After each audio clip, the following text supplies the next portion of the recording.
So for an example अगर हम methane की बात करें तो यहाँ पे मीथेन में ये जो कार्बन आइटम है ये बाजू में कोई भी और कार्बन आइटम से नहीं जुड़ा हुआ है, तो इसका मतलब ये जो कार्बन है ये प्राइमरी टाइप का है, ठीक है। सेकेंडरी, ठीक है।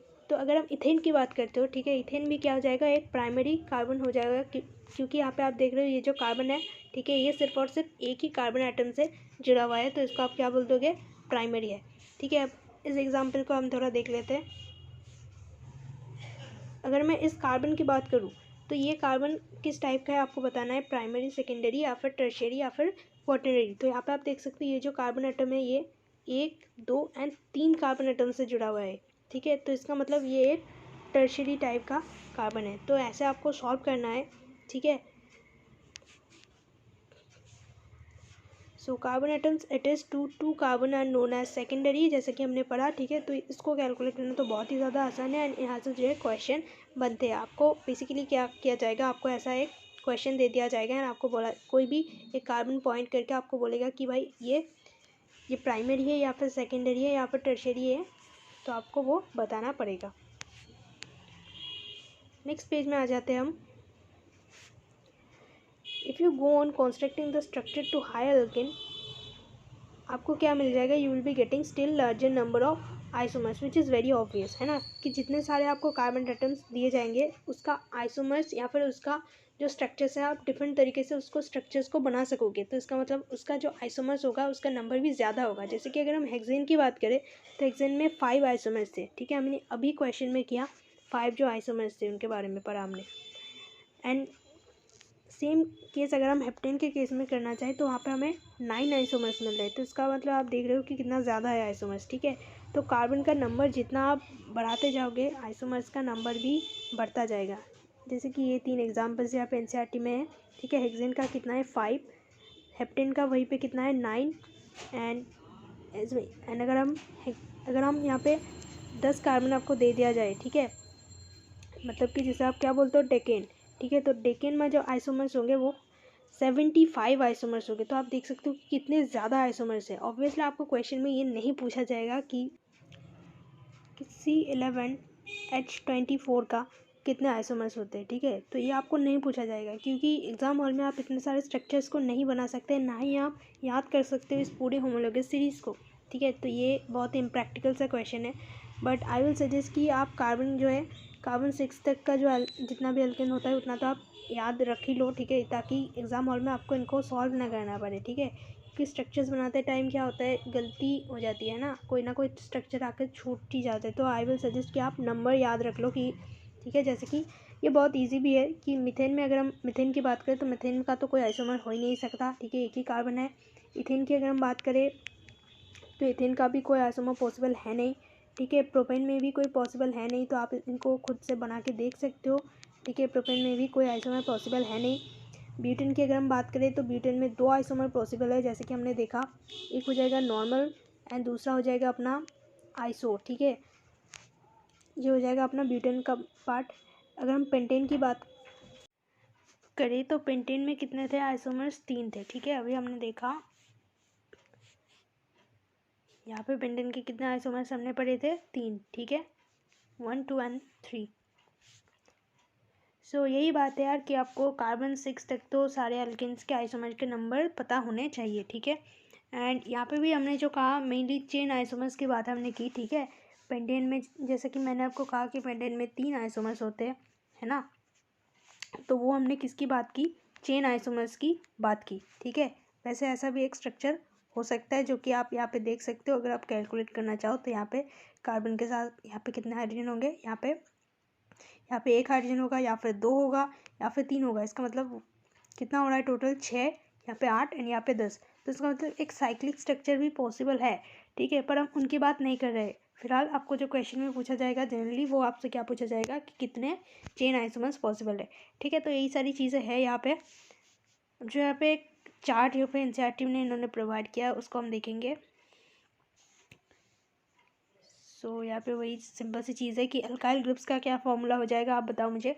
देखो यहाँ पे अल्काइल ग्रुप क्या होता है, अगर मैं मीथेन की एक हाइड्रोजन के जो है अगर मैं रिप्लेस कर दूँ, ठीक है, तो ये क्या बन जाएगा CH6, तो ये क्या हो जाता है एक अल्काइल ग्रुप, ठीक है। तो इस अल्काइल ग्रुप का जो फॉर्मूला आता है ठीक है। जनरल फॉर्मूला वो क्या आ जाएगा, CnH2n+1, ठीक है। बहुत सिंपल है। एल्किन का फॉर्मूला क्या था, +2, ठीक है। अगर आप एक हाइड्रोजन को यहाँ से रिप्लेस कर दोगे तो क्या आ जाएगा, CnH2n+1। तो ये हो जाएगा अल्काइल ग्रुप का फॉर्मूला। अगर मैं आपसे पूछूँ कि मिथाइल ग्रुप का फॉर्मूला क्या आ जाएगा, तो आप क्या बताओगे, C1H2 × 1+1, इसका मतलब CH3, ठीक है। तो ये निकालना ईजी है। बस चार्ट को देख लेते हैं। प्रॉब्लम में क्या बोल रहा है कि right the structure of different isomeric alkyl groups, ठीक है, नॉट एल्केन्स। अल्काइल ग्रुप्स के बारे में बताने बोल रहा है आपको। एंड यहाँ पे आपको मोलिकुलर फॉर्मूला दे रखा है C5H11, ठीक है। जैसा कि आपको यहाँ पे देख रहा है कि पेंटेन का जो फॉर्मूला होता था वो क्या होता था, C5H12, ठीक है। एक हाइड्रोजन को रिप्लेस किया है इन्होंने, इसलिए ये क्या है, ये अल्काइल ग्रुप, ठीक है। आपको डिफरेंट आइसोमेरिक स्ट्रक्चर्स लिखने एंड उसके बाद उसके साथ OH ग्रुप को जोड़ के एल्कोहल्स बनाना है, ठीक है। तो बहुत ही इंटरेस्टिंग काम है यहाँ पे। तो पहली जो आइसोमर हम बनाएंगे वो ऑब्वियसली एक कंटिन्यूस चेन वाली होगी, जिसको हम क्या बोलेंगे, नॉर्मल पेंटेन, ठीक है। एंड चूंकि यहाँ पे क्या निकालने को बोला गया हमें, अल्काइल ग्रुप, तो ये क्या हो जाएगा, एन पेंटाइल ग्रुप, ठीक है। तो यहाँ पे अल्काइल ग्रुप लिख लिया। उसके बाद क्या करना पड़ेगा, सिंपल सी OH यहाँ से आपको जोड़ देना पड़ेगा एंड इसका नेमिंग करना पड़ेगा। तो इसका नेमिंग क्या हो जाएगा, पेंटन 1 ओल, ठीक है। ओल क्या रिप्रेजेंट करता है, अल्कोहल ग्रुप को, ठीक है। तो यहाँ से आप नंबरिंग करके नेमिंग कर सकते हो। सेकेंड एग्जाम्पल की बात करें तो सेकेंड में हम जनरली क्या करते थे, फंक्शनल ग्रुप OH को हम जो है एक नंबर कार्बन से जोड़ने के बजाय 2 नंबर से जोड़ देंगे, ठीक है। तो यहाँ पर अगर हम OH को जोड़ते हैं तो उसका नेम क्या आ जाएगा, पेंटन 2 ओल, क्योंकि 2 नंबर वाले कार्बन में OH ग्रुप जुड़ा हुआ है, ठीक है। तीसरा जो आइसोमर हम बनाएंगे उसमें हम थर्ड कार्बन में OH को जोड़ देंगे, ठीक है। इसका जो नाम हो जाएगा वो क्या आ जाएगा, पेंटन 3 ओल, राइट। नेक्स्ट फोर्थ एग्जाम्पल की अगर हम बात करें तो आप देख सकते हैं एक आइसो कंपाउंड है, ठीक है। तो यहाँ पे भी हम OH को यहाँ पे जोड़ेंगे एंड इसका नाम क्या आ जाएगा, यहाँ से अगर आप नेमिंग करते हो, यहाँ से नेमिंग करोगे 1 2 3 एंड 4, ठीक है। तो इसका मतलब 3 मिथाइल, ठीक है। 3 मिथाइल के बाद 4 कार्बन है, इसका मतलब ब्यूटन एंड 1 पे जो है OH जुड़ा हुआ है, तो इसका मतलब 3 मिथाइल ब्यूटन 1 ओल, ठीक है। फिफ्थ एग्जाम्पल पे यहाँ पे आप OH जोड़ दोगे तो क्या आ जाएगा, नंबरिंग कर लो आप 1 2 3 4। तो इसका जो नेमिंग आ जाएगा वो क्या आ जाएगा, 2 मिथाइल ब्यूटन 1 ओल, ठीक है। सिक्स का एग्जाम्पल यहाँ पे आप OH जोड़ दोगे, ठीक है। एंड यहाँ पे आपको देख रहा है यहाँ पे भी एक आइसो ग्रुप है, तो इसका जो नेमिंग आ जाएगा वो क्या आएगा, यहाँ से पहले नंबरिंग कर लेते हैं। सो बेसिकली 2 मिथाइल ब्यूटन 2 ओल। नेक्स्ट यहाँ पे आप देख रहे हो कि नियो का ग्रुप है, राइट। तो इसका नेमिंग क्या आ जाएगा, इसका नेमिंग आ जाएगा 1 2 3, इसका मतलब 2 di methyl 1 all, right. And last वाला जो है यहाँ पे इसका नेमिंग क्या आ जाएगा, 3 मिथाइल ब्यूटन 2 ऑल, ठीक है। तो ऐसे आपको जो है इनको निकलना। तो यहाँ पे बेसिकली पेंटेन का जब आपको पूछेगा, पेंटाइल का जब आपको पूछेगा, ठीक है, क्योंकि यहाँ पे अल्काइल ग्रुप के निकाल रहे हैं, तो पेंटाइल का जब आपको आइसोमेरिक अल्काइल ग्रुप्स पूछेगा तो कितना आया आपका, 8, है ना। तो फिलहाल इसको आप जो है स्ट्रक्चर ड्रॉ करके भी कर सकते हो। नेक्स्ट क्या चीज़ है, nomenclature of a few organic compounds, इनका हमें नोमेनक्लेचर करना होगा। पहला जो हमारा एग्जाम्पल है, चलो उस पर कर लेते हैं, ठीक है। पहला काम हमारा क्या आ जाएगा, नंबरिंग। तो नंबरिंग यहाँ पे NCERT में इन्होंने कर रखा है, ठीक है। यहाँ पे आप देख रहे हो, ठीक है, 1 से 6 कार्बन तक इन्होंने नंबरिंग कर रखी है।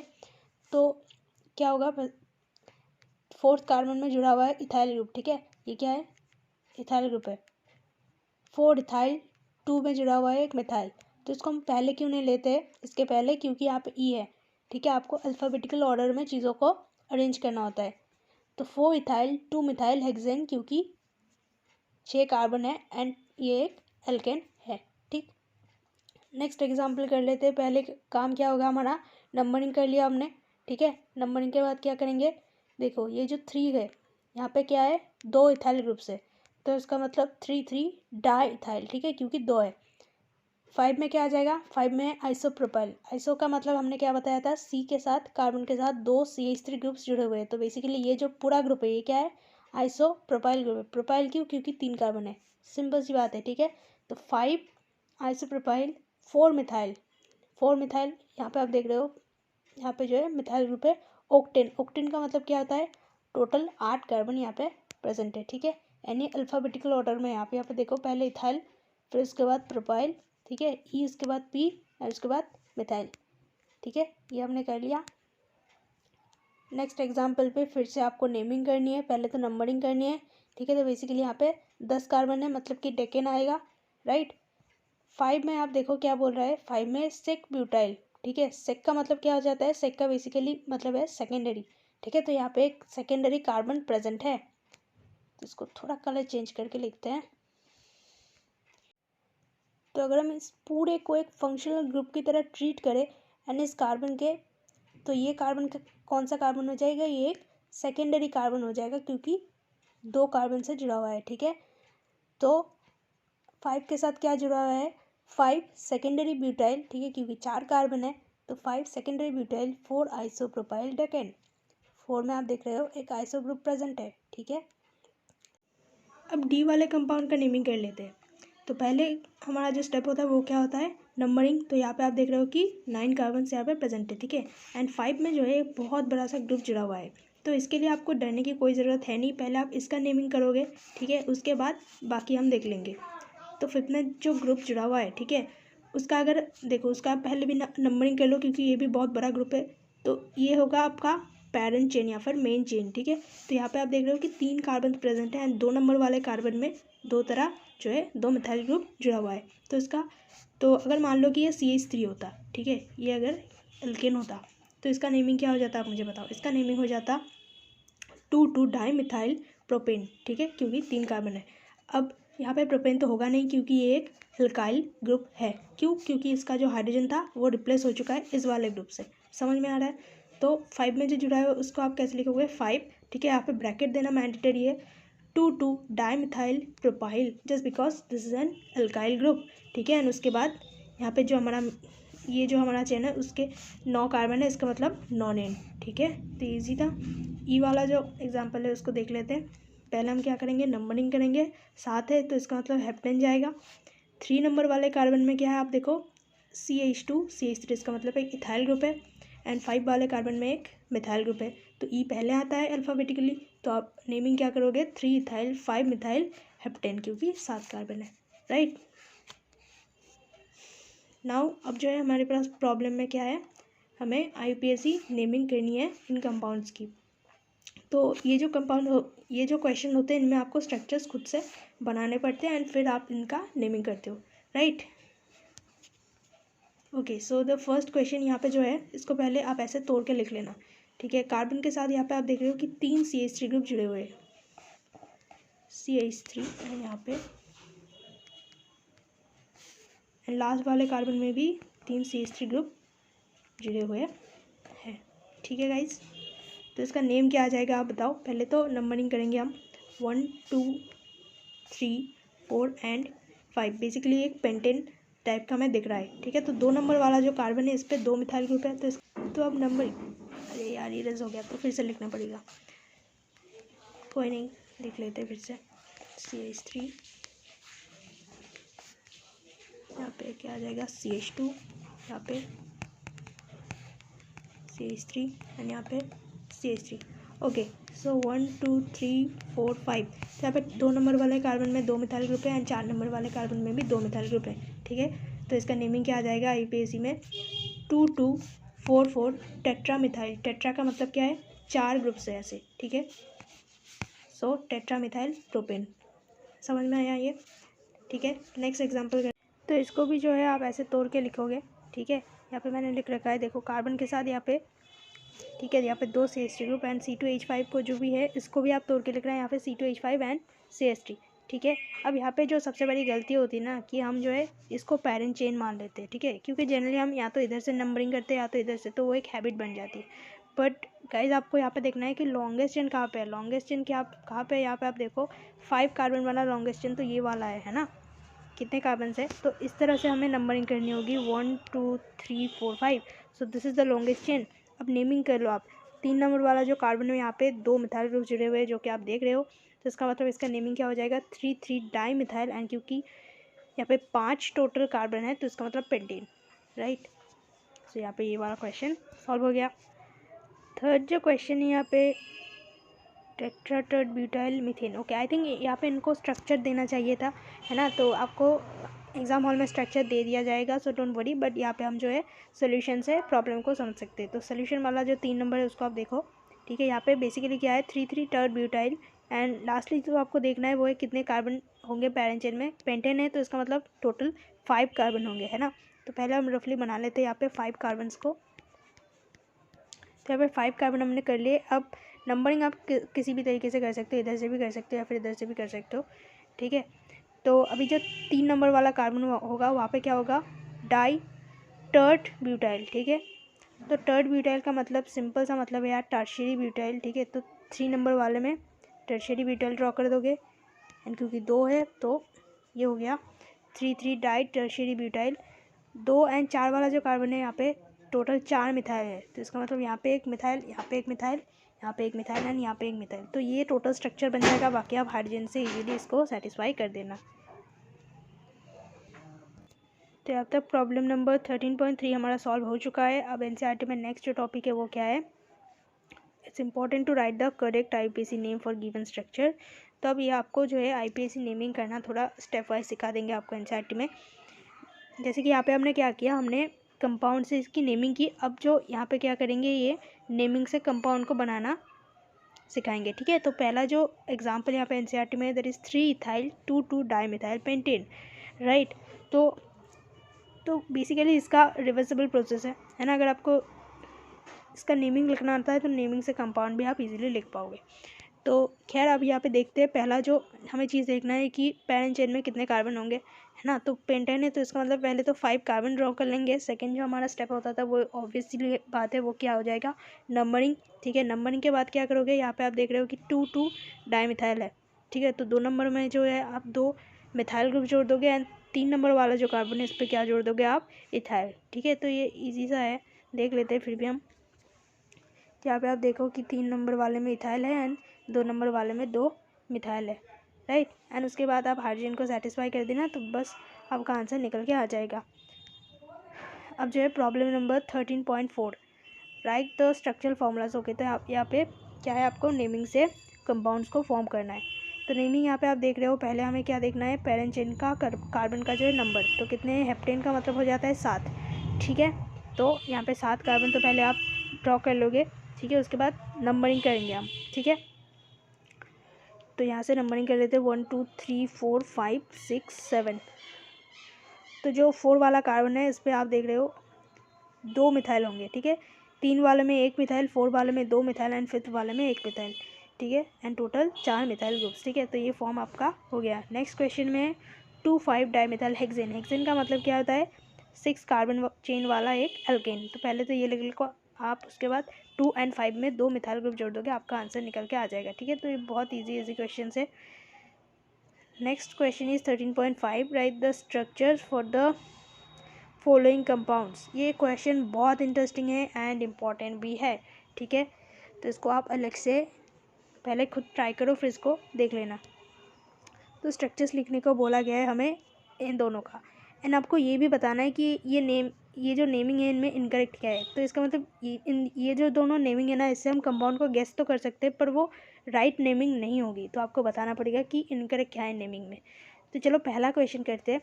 पहला क्वेश्चन में क्या है 2 इथाइल पेंटेन, ठीक है। तो ऑब्वियसली हम क्या ड्रॉ करेंगे पेंटेन ड्रॉ करेंगे, एंड उसके बाद 2 नंबर वाले कार्बन में इथाइल को जोड़ दोगे, ठीक है। तो आपको ऐसा लग रहा होगा कि तो सही है, मतलब नेमिंग से तो हमें पता चल ही रहा है कि कंपाउंड क्या है। पर यहाँ पे एक गलती है, ठीक है। यहाँ पे आप देखो जब आप नंबरिंग करोगे तो नंबरिंग आप ऐसे नहीं कर सकते। नंबरिंग यहाँ से लेकर के ऐसे करनी पड़ेगी, ठीक है, क्योंकि यहाँ पे लॉन्गेस्ट चेन आपका बन रहा है। यहाँ पे आप देखो 1 2 3 4 एंड 5, तो टोटल 5 कार्बन वाला आपको चेन यहाँ पे मिल रहा है। सॉरी, आपको 6 कार्बन वाला चेन मिलना है ना, 1 2 3 4 5 6, क्योंकि ये इथाइल ग्रुप है। तो इसका मतलब ये हेक्सेन होना चाहिए ना कि पेंटेन। तो नेमिंग हमारा होना चाहिए, पहले तो आप इसको ऐसे तोड़ के लिख लोगे कि CH2 एंड CH3, ठीक है। उसके बाद आप इसका नंबरिंग करोगे, so this is 1 this is 2 and this is 3rd carbon, ठीक है। तो थर्ड कार्बन में क्या जुड़ा हुआ है, मिथाइल है, तो इसका मतलब 3 मिथाइल हेक्सेन, ठीक है, 3 मिथाइल हेक्सेन।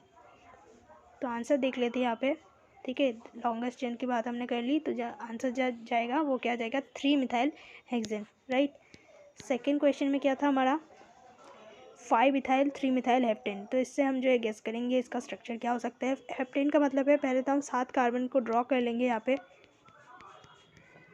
1 2 3 4 5 6 एंड 7, 7 कार्बन को ड्रॉ करने के बाद क्या बोल रहा है, 5 इथाइल। तो 5 नंबर वाला जो कार्बन है उस पर हम क्या करेंगे, इथाइल ग्रुप जोड़ देंगे, एंड 3 नंबर वाले में क्या करेंगे, मिथाइल ग्रुप जोड़ देंगे, ठीक है। तो देखने में ये लग रहा है कि ये सही नाम है, बट चलो यहाँ पे भी हम क्या करते हैं, पेरेंट चेन को ढूंढने की कोशिश करते हैं, ठीक है। तो अगर हम इसको पेरेंट चेन माने 1 2 3 4 5 6 7, तो ये तो सही है, मतलब हेप्टेन ही है ना। पर यहाँ पे जो नेमिंग है, देखो नेमिंग हमेशा इधर से करनी पड़ेगी हमें, ना कि इधर से। अब ऐसा क्यों, क्योंकि C2H5 जो फंक्शनल ग्रुप है ना, उसको प्रायोरिटी यहाँ पे मिलेगी, ठीक है गाइज। तो इसका मतलब यहाँ पे जो हमारा बड़ा सा ग्रुप है, या फिर जो प्रायोरिटी वाली ग्रुप है, ठीक है, उसी डायरेक्शन से हमें नंबरिंग स्टार्ट करनी पड़ेगी, ठीक है। तो हम यहाँ पे इधर से नंबर स्टार्ट नहीं कर सकते, जिस तरह C2H5 ग्रुप है उसी तरह से अगर हम नंबरिंग स्टार्ट करते हैं तो नंबरिंग क्या आ जाएगी, 5 6 एंड 7, क्योंकि लॉन्गेस्ट चेन यहाँ पे हेप्टेन ही पॉसिबल है। तो सही नाम क्या आ जाएगा यार, सही नाम आ जाएगा 3 इथाइल 5 में मिथाइल हेप्टेन, ठीक है। यहाँ पे इन्होंने उल्टा दे रखा था, है ना, क्योंकि नेमिंग में इन्होंने गलती कर दी थी। तो आपको IPC के रूल्स भी यहाँ पे रिवाइज हो गए। तो यहाँ पे हम देख लेते हैं, उसी एंड से आपको जो है नंबरिंग स्टार्ट करनी होगी, which gives a lower number two the ethyl group. तो आंसर क्या जाएगा, 3 इथाइल 5 मिथाइल हेप्टेन। सो अब हम पढ़ेंगे एल्केन्स की प्रिपरेशन।